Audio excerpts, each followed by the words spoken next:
Okay. Okay. All right. So first up here, in terms of what we have that we're showing off on here at CES 2013, is going to be a new product that not a lot of people actually are expecting from us, which is a storage device. So we have actually had storage devices previously, such as USB 3, USB 2, external hard drives that we've sold predominantly for our finished products like notebooks and ultrabooks, things like that, as well as, of course, optical.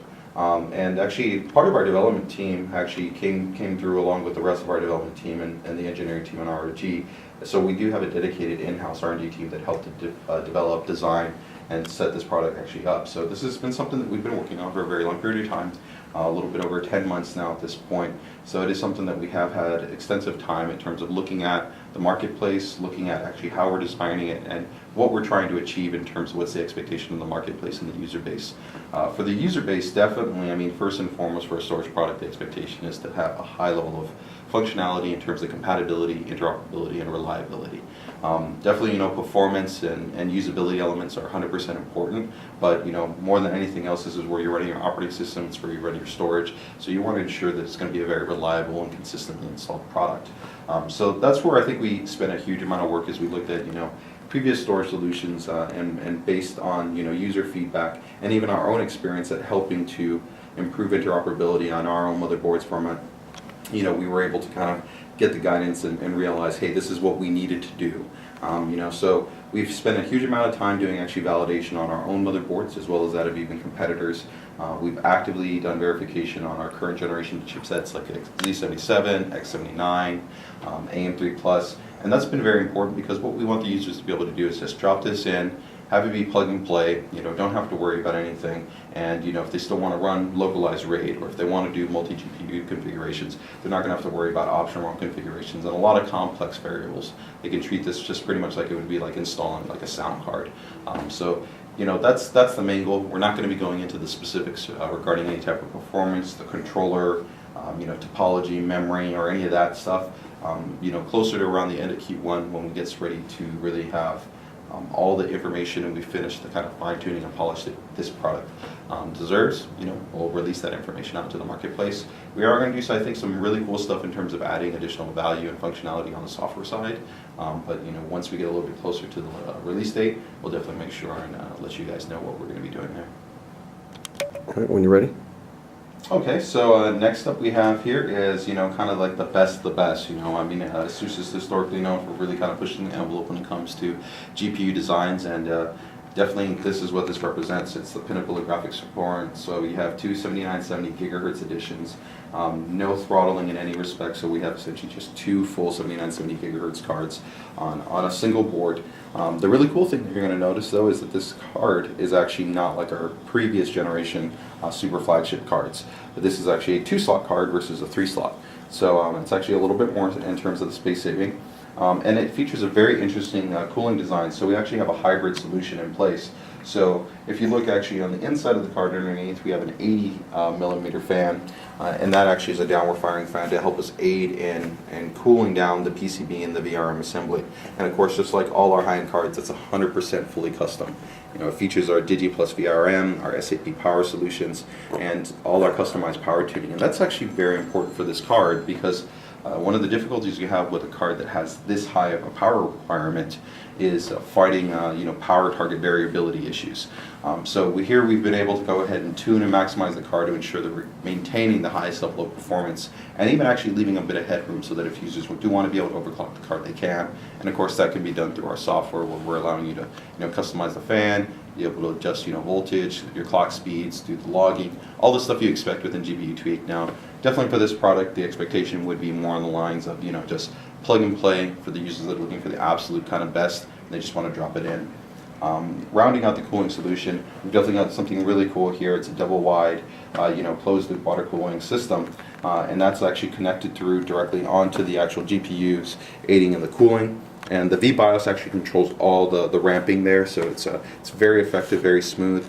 It's actually quite quiet under gaming load and essentially silent under idle. The majority of noise you hear is almost just exclusively from the pump inside this awesome little Coolants Exos unit.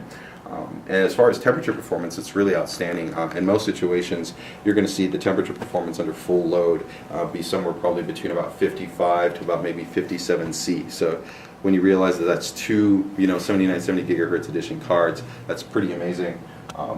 Here we were running the unit in two-way Infinity, so that's already an increased resolution. Not all users always realize that when you're actually running multi-monitor, it's a higher workload on the actual GPUs, so your actual temperatures would go up compared to running one single panel. Just like if you ran like 1080p versus QHD resolutions, temperature goes up a little bit. But you can see actually here, of course, we have all the information. We've got all log results. You can see the nice clock speeds. But here's just a recorded run from us looping, about 35 minutes worth of gameplay here in actually this office. As you can see, we didn't crack over 53C on the card, so quite impressive in terms of what you're able to do. Now, question for you. We've heard from different people, and these are unconfirmed things, but some people have mentioned that they have problems running the Aries cards because they're basically Crossfire built into a single unit on different boards, even though they support Crossfire. Are you guys seeing that, or is that something that just might be individual to the boards that they have it on, like if it's on a competitor's board versus being on an Asus board? It could possibly be. There's certain kind of power tuning requirements that a manufacturer has to do on a motherboard to maximize, especially higher end GPUs initialize correctly.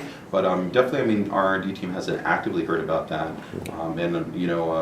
For these super high end cards, we have a usually pretty high level of commitment from our system integrators, who would be a great kind of set of people with the right environment and the right variation of product to kind of let us know for those type of issues. But neither from the enthusiast community that are purchasing it or from our partners have we ever heard directly of that type of issue. But my expectation, especially with Crossfire in most situations, is it tends to be more related to driver inconsistencies within the OS environment. So, maybe pre-existing cap profiles, pre-existing, Crossfire profiles that sometimes maybe they haven't been removed correctly. And until that's kind of fully cleaned out, it doesn't work right. One other thing that we've had, and we've noticed this quite a bit as we started covering your consumer line, is that there is a big trend. Everybody knows, you're going to get the Aries card. You'll see it on an ROG board or one of your higher end boards. But we're getting a lot of questions on, the Pro Series boards, the Pro M, and they're looking to put Aries or Crossfire or multiple GPUs on these boards and spend less on the motherboard because it's a solid product even at that price point, and go ahead and dump in a bigger card. Are you guys going to start tuning for that? Because that's one of the places we've gotten many questions. Will this run? Would this run with an Aries? If I wouldn't spend the extra money on an Aries or on one of your other high-end cards, is it going to work?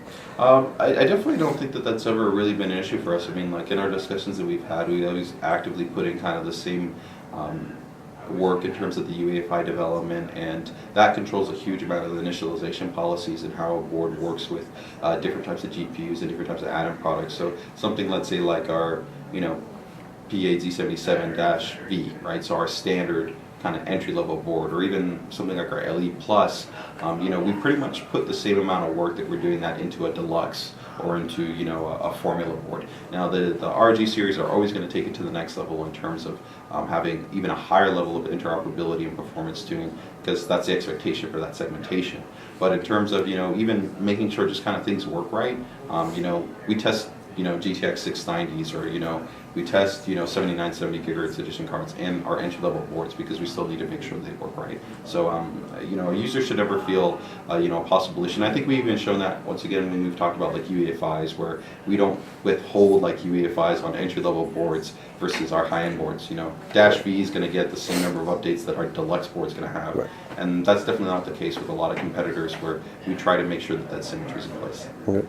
And my last question, still playing into the ROG line, are you going to? Is Asus going to continue their pattern of what we see in the ROG today is going to trickle down into the your entry level, your channel series boards? Are we still going to see that kind of pattern from you? I think we definitely use ROG, as the spearhead, right, to drive innovation for the motherboard department. The channel team is definitely always committed to try to do new and unique things on their own, as well as even the tough team or the WS team. And collectively, we try to respect certain, let's say, IP within each one of those families that we don't necessarily always want to roll out into other product lines, because there could be conflict of, segmentation perception, or even the usability. Maybe not everybody needs that exact feature, right?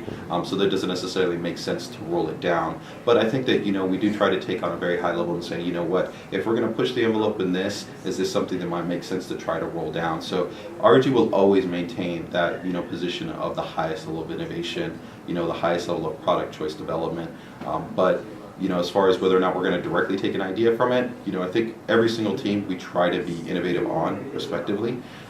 But it's all within the Asus family, so if we feel that we can benefit the family as an entire whole, definitely, we try to work within that. But there's competition within the teams as well, to try to even outdo each other. So, friendly competition helps to create, innovation, and at the same time, we want there to hopefully be clear lines as what the expectation is for the user. If I buy tough, I'm going to get thermal radar, and I'm not going to be confused finding thermal radar on, a Pro board. Or a WS board, unless we really got sensible feedback from the user base that told us, hey, this is something we really absolutely want to see in that product line.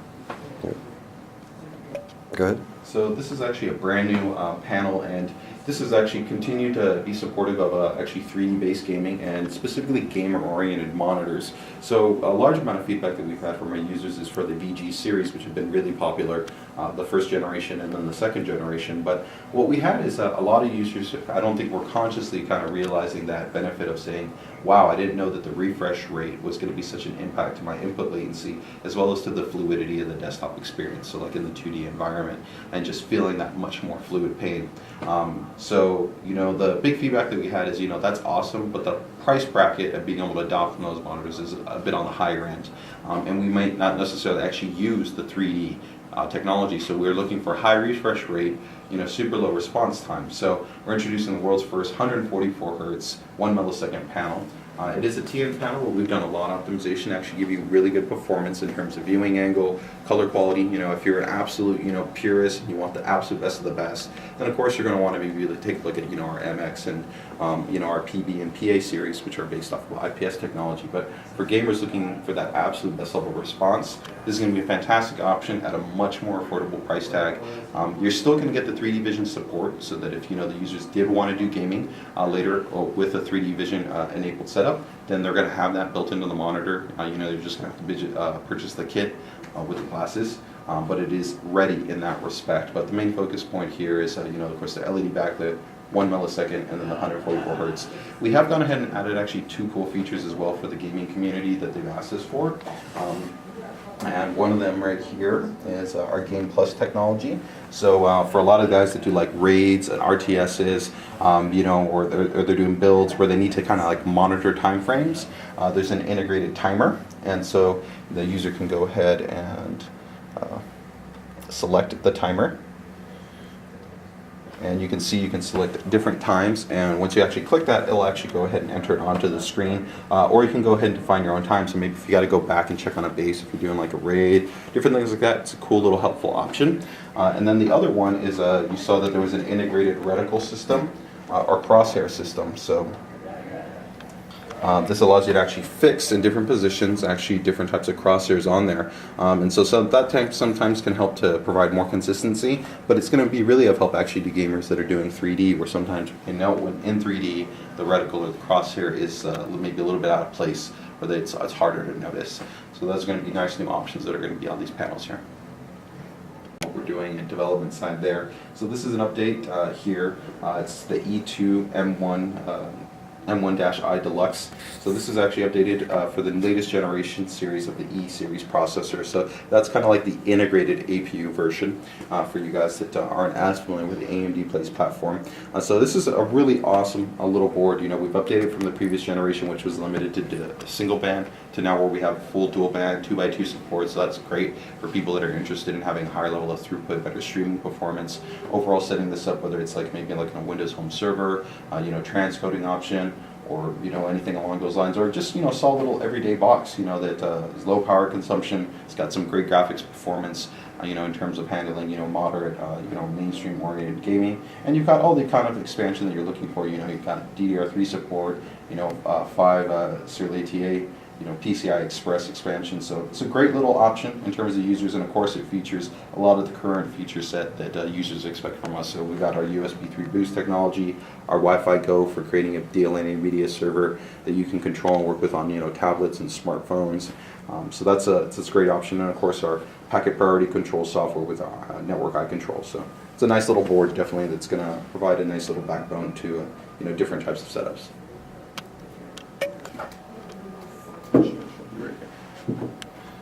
this is an update for our AM3 Plus line. This is actually the Sabertooth 990FX Gen 3 R2.0, and this is going to be actually running concurrently with our current Sabertooth 990FX. So of course you can see it's Gen 3. Not a lot of people are aware that the latest generation of actually FX CPUs do actually have Gen 3 support. Took us a lot of time and work to actually get it to actively work, and it will offer some additional features and functionality compared to our standard Sabertooth outside of just the Gen 3. We've gone ahead and updated and incorporated the CeramX technology that we've had on previous tough boards to even add in better heat dissipation. We've gone ahead and added a larger mass cooler. We've gone ahead and integrated a couple of cool options like our direct key button, which allows for a direct seamless reboot into the UEFI by just depressing that button.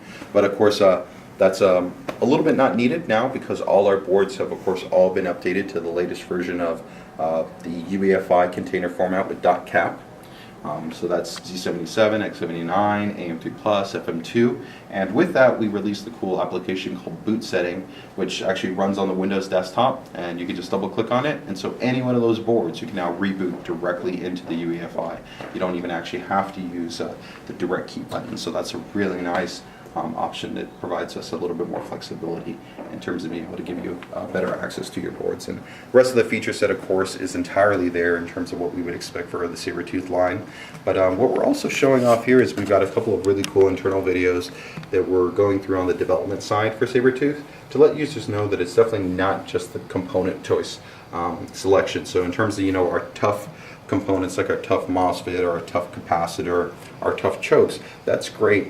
But it's the sum of the entire design process. There are other competitors in the marketplace that try to message, great component quality. But what we try to message to them is that it's the entire process of what we've done. So as an example, for the chipset launch, what users can see in the video that we're putting out there is we're actually taking, 20, 30, 40 motherboards. We'll put them into our specialized temperature and humidity chamber rooms, and we'll actually leave them running for straight, 15, 20 days, and they're actively loading up the entire bus for all the systems. So the CPU, the memory, the graphics, the serial ATA, the USB, that's all actively getting stressed and monitored, allowing us to capture, data points of reliability and seeing, do we need to maybe tweak something? Do we need to improve? Do we need to make adjustments? And that's part of the reason why we're so confident in the tough line. And historically, when we first came out with it, we were willing to back it with that 5-year warranty, because we had that kind of additional in-house validation and work to know that we were giving you a better class of product that's had a higher level of validation. So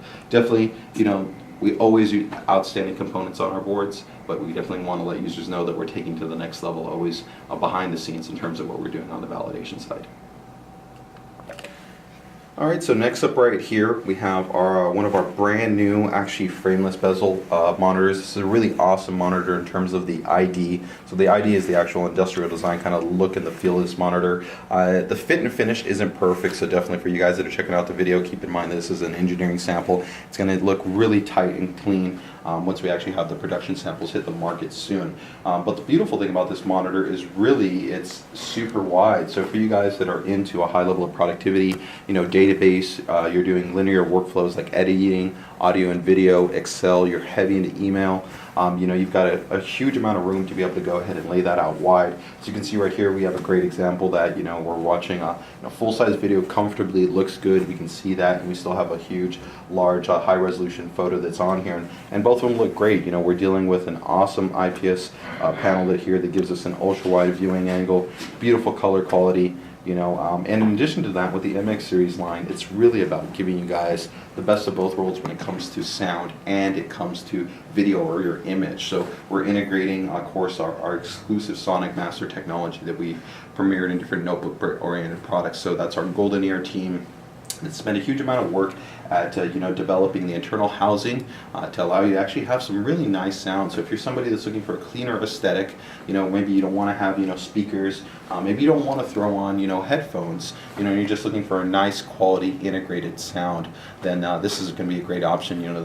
They're highly tuned and customized 3-watt based speakers. We have actually a customized digital DAC that's inside there that does a lot of processing to the audio that's being received to overall give you really great sound, give you good tonality, really nice treble performance. So actually I've been quite impressed by the sound performance that's offered within this MX series panel. So really nice technology, really nice features, ultra slim, You know, you've got the latest generation of complements in terms of connectivity with things like DP and your HDMI 1.4 support, and that 2560, you know, large aspect ratio, not just from a productivity side, but of course from a multimedia side. If you're taking advantage of, you know, wide aspect ratio based content, you're going to have that beautiful full frame, you know, video experience. So really nice panel. It's going to be coming to the market shortly. We already have our actual MX27 series, which is a standard aspect ratio but frameless bezel that is on the market right now, shipping. So if you guys that are interested in that without necessarily jumping to the super wide and QHD based kind of resolution units, there's another option that we have out there as well. So this is one more update that we have here. You guys might be familiar with our PA series, so that's our ProArt, our professional line. So this is more focused for the guys that are really, you know, critical in terms of image quality. They're doing more, let's say, a prosumer, a hobbyist level, or they're definitely using professional environments for content creation, whether it's audio or video or general content creation. You know, one of the things that there was a trend in monitors that some of the guys that have been around for a very long period of time kind of were a little bit disappointed in was when we lost kind of monitors that were supporting a little bit higher horizontal resolution. So when we dropped monitors that were doing like 1600 by 1200, right, or 1920 by 1200, and everything was focused on 1080p. So here we've actually introduced a IPS panel that's 1920 by 1200, so you get that nice bump in additional horizontal workspace. So that's a really nice plus. In addition to that, of course, we've redone the actual electronics package to even give you better, actually pre-calibrated results, tighter actually delta E results. You know, of course, we've got an IPS panel in here. We still have our 6-axis independent color control, which allows you to really tune and maximize the performance of your color and your gradation, and everything that's going to be important, you know, to content creation in terms of that. As far as, you know, we still maintain our exclusive quick fit based technology, so if users want to be able to go in here and pre-fit, you know, different sizing options on the screen for whatever they're going to be producing, that's integrated in there as well. So you also have USB 3 hub integrated, so you've got a huge amount of high-speed connectivity built into this panel as well. So another great lineup here in terms of what we're doing on the PA side. There also will be another update for our PA series. So for people that are familiar right now, we have our PB 27-inch QHD, so that's 2560 by 1440 panel that's on the market, and we're finally going to be releasing our PA version of that, so the professional version with the integrated, you know, Adobe and sRGB certification support in terms of that. So that's going to be coming very shortly, just like what we already have here in this ProArt. Alright, hi Sean. So what we have today here is the all-in-one transformer. Why we call it the transformer is the ability to undock the tablet here. What you're seeing is an 18.4-inch IPS display 1080p resolution tablet, and essentially the tablet is running Tegra 3, Android 4.1.1 Jelly Bean, and the PC station here that you see at the bottom will come from a configuration anywhere from a Core i3 processor up to a Core i7 processor. And these start at $1299, and they'll be available by the end of the first quarter. So let's take a look at some of the features. So you see here we have full Windows 8. We have a little button here so we can switch between Windows 8 and Android, the little blue button on the side, and we can go ahead and instant switch between the two. So let's go ahead and take a look at this guy undocked. Undocking, the only thing I can't show you in the live demo today, we're still working on a little bit of bugs on it, is you'll be able to undock it and still use Windows 8 from the PC base station using the Splashpoint software. So you'll still have the screen as long as you're within range of the base station. So here you see that we have the tablet, we have a little easy to carry handle on the back, as well as a little stand that you can adjust at the angle that you wish to adjust it at. So go ahead and set the stand, and we can go ahead and set it down on the table.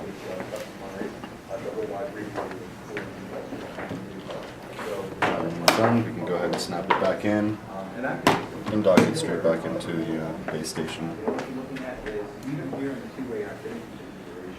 And there's the transformer all-in-one for you.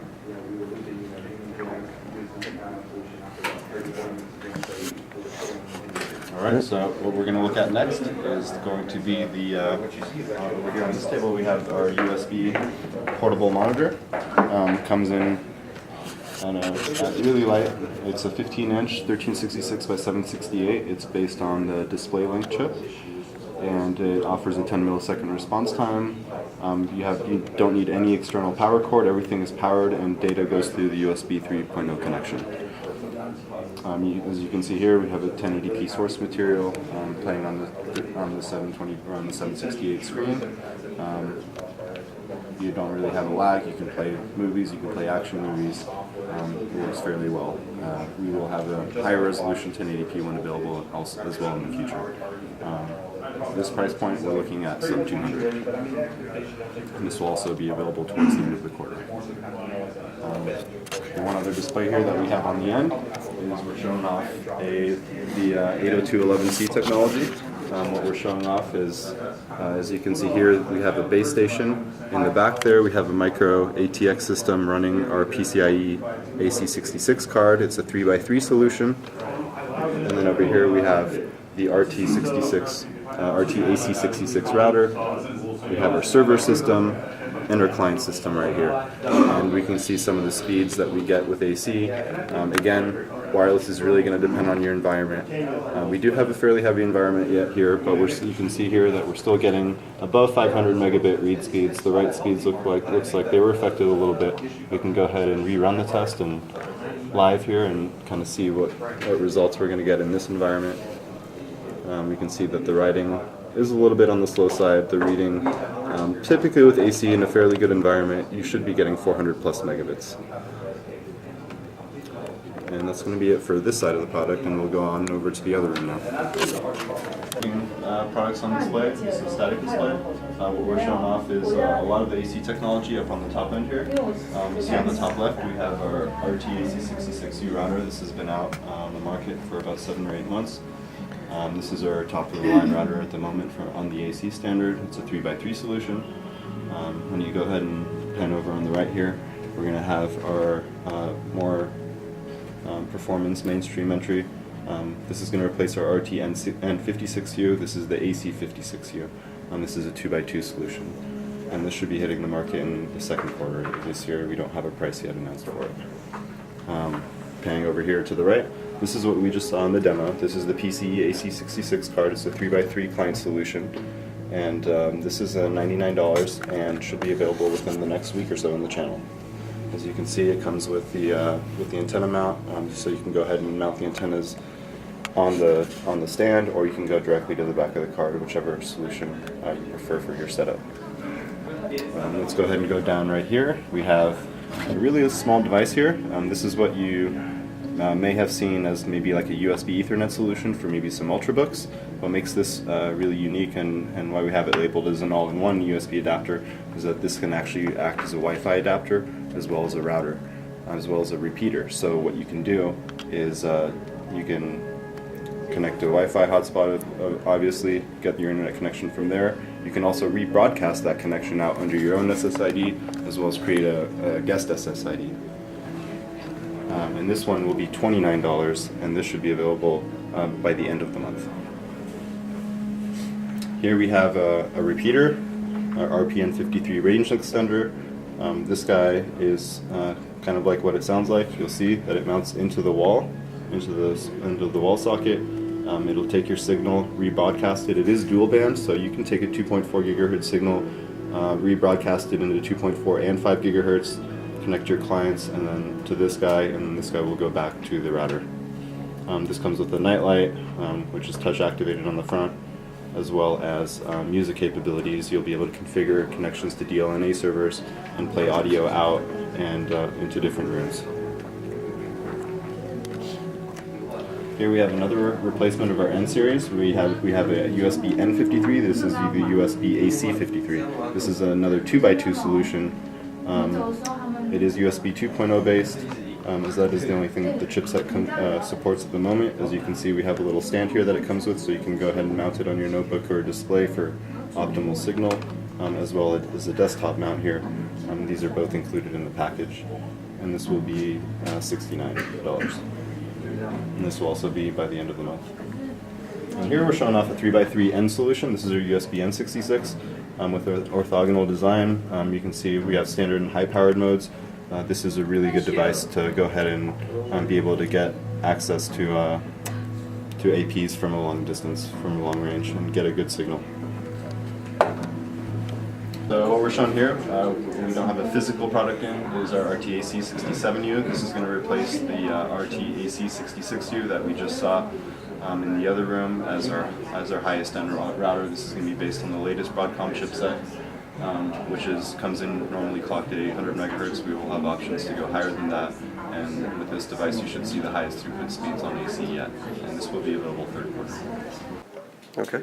Okay, so this is our Cube with Google TV, which powered by Google TV platform version 3, and it has quite many features. And the first one I will introduce you is the voice search. The thing that's most important is I think you spend enough time with that, you're not going to refine one thing. And that's the biggest message Okay. that we're trying to get across. Actually, we just got a hotkey on our remote control, so you can just access the voice search function by pressing this hotkey. Facebook.com, and then we have a mic just right here, and you just launch the website. I just speak out, and let me try another example. Spider-Man. I just name a movie, Spider-Man, and it just show the movies right directly here, and it's so easy that you can buy it right now. This is awesome because they're more accurate, they're more software driven, and they go, I really like it, but then they go, it feels archaic to them. Well, to us, there's still kind of like a pride aspect to it, it's like, it's amazing. Okay. And in some ways, yeah, it still could be a little bit. Still want that somewhere. But I think for Yeah. us, we're consciously going, how can we try to signal these? Okay.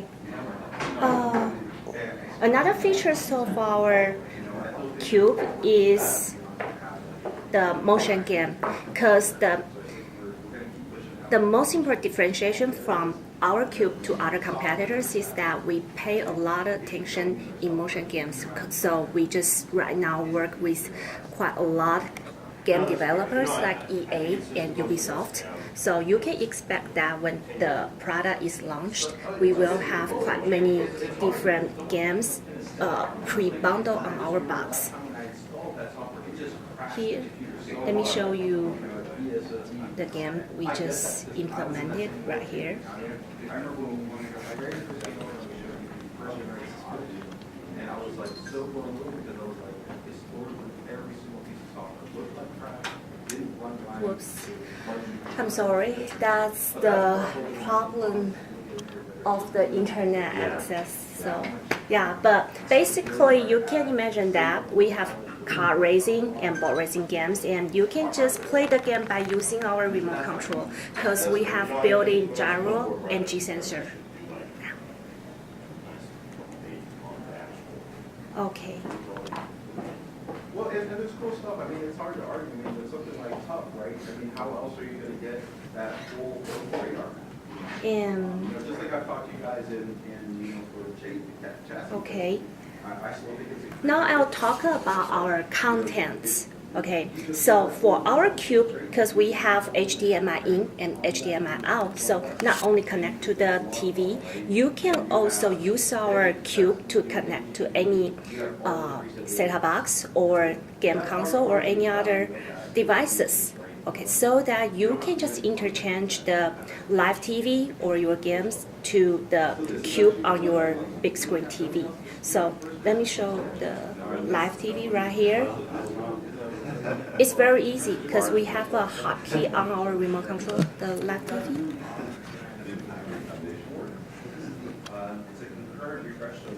Yeah, and also we have the picture-in-picture mode. So you will see the small screen on top. That is the live TV. So, but this is not an XME. Yeah. And another feature that I want to highlight is the user interface, because different from other competitors, we just design our own UI, just like this cube. It's easy to flick the box, okay?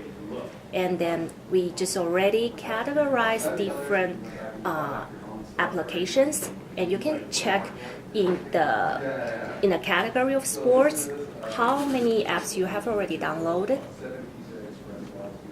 And for music, here we have 4 different apps. It's easier for users to access the application they want. Yeah. So, yeah, I think that's the most of the features we have on our Cube. Of course, we have more functions like remote control on our portable devices, because we have a customized application for users to download from the Google Play so that they can navigate the Cube just on their cell phone or their pad. Yeah, but same problem with the Wi-Fi, so I'm sorry that I cannot demo that. That's all right. Yeah. USB 2.0 based, as that is the only thing that the chipset supports at the moment. As you can see, we have a little stand here that it comes with, so you can go ahead and mount it on your notebook or display for optimal signal, as well as a desktop mount here. These are both included in the package, and this will be $69. And this will also be by the end of the month. And here we're showing off a 3x3 end solution. This is our USB N66 with an orthogonal design. You can see we have standard and high-powered modes. This is a really good device to go ahead and be able to get access to APs from a long distance, from a long range, and get a good signal. So what we're showing here, we don't have a physical product in, is our RTAC67U. This is going to replace the RTAC66U that we just saw in the other room as our highest end router. This is going to be based on the latest Broadcom chipset, which comes in normally clocked at 800 megahertz. We will have options to go higher than that, and with this device you should see the highest throughput speeds on AC yet, and this will be available third quarter. Okay. Okay, so this is our Cube with Google TV, which powered by Google TV platform version 3, and it has quite many features. And the first one I will introduce you is the voice search. The thing that's most important is I think you spend enough time with that, you're not going to refine one thing. And that's the biggest message that we're trying to get across. Actually, we just got a hotkey on our remote control, so you can just access the voice search function by pressing this hotkey. Facebook.com, and then we have a mic just right here, and you just launch the website. I just pick up, and let me try another example. Spider-Man. I just name a movie, Spider-Man, and it just show the movies right directly here, and it's so easy that you can buy it right now.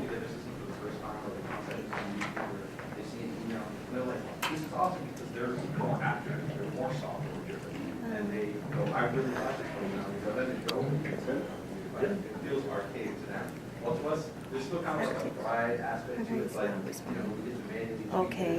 And in some ways, yeah, it's still be a little bit. They want to pass somewhere. But I think for us, we're conscious, how can we try to signal? Okay. Another feature of our Cube is the motion game, because the most important differentiation from our Cube to other competitors is that we pay a lot of attention in motion games. So we just right now work with quite a lot game developers like EA and Ubisoft. So you can expect that when the product is launched, we will have quite many different games pre-bundled on our box. Here, let me show you the game we just implemented right here. I remember when I very first came over, and I was like so blown away because I was like, historically, every single piece of software looked like crap, didn't run right. Whoops.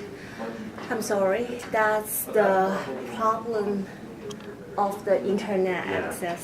So yeah, but basically you can imagine that we have car racing and boat racing games, and you can just play the game by using our remote control because we have built-in gyro and G sensor. Okay. Well, and there's cool stuff. I mean, it's hard to argue. I mean, with something like tough, right? I mean, how else are you going to get that full radar? And You know, just like I've talked to you guys in for the chassis. okay.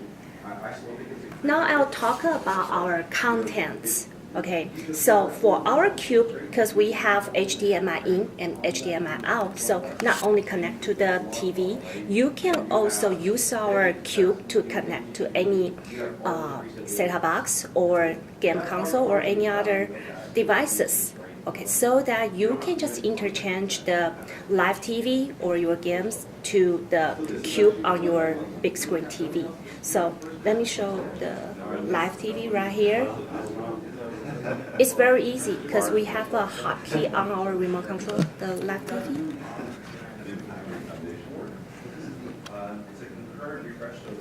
Yeah, and also we have the picture-in-picture mode. So you will see the small screen on top. That is the live TV. So, but this is not a Yeah. And another feature that I want to highlight is the user interface, because different from other competitors, we just design our own UI, just like this cube. It's easy to flick the box, okay? And then we just already categorize different applications, and you can check in the category of sports how many apps you have already downloaded. And for music, here we have 4 different apps. It's easier for users to access the application they want. Yeah. So, yeah. I think that's the most of the features we have on our cube. Of course, we have more functions like remote control on our portable devices, because we have a customized application for users to download from the Google Play so that they can navigate the cube just on their cell phone or their pad. Yeah. But same problem with the Wi-Fi, so I'm sorry that cannot demo that. That's all right. Yeah.